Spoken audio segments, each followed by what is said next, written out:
Before Dallas, there was Mexico City.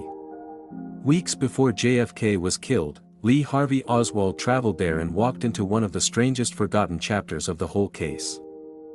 He was not there as a tourist.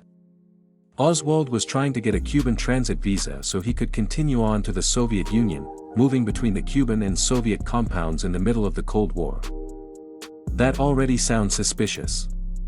But Mexico City was a surveillance city, with intelligence services watching diplomatic buildings, phones, and visitors. So this should have left a clean trail. It did not.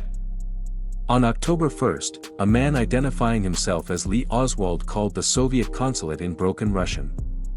That detail became one of the most unsettling parts of the entire story. Because investigators later had to ask a simple question: was that really Oswald? The problem got worse when surveillance photos from outside the Soviet compound did not clearly match him. So now the mystery was no longer just what Oswald did in Mexico City. It became whether someone else may have been using his name. And this was not just later internet speculation. Years after the Warren Commission, official investigators were still asking whether Oswald himself contacted those consulates, or whether an imposter appeared in his place. That is why Mexico City still matters.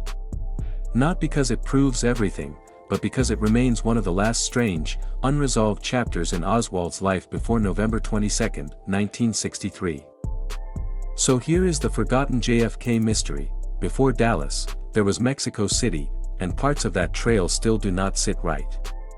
Was it only Oswald, or did someone step into his story before history changed? What do you think happened in Mexico City? And subscribe for the next File History Almost Forgot.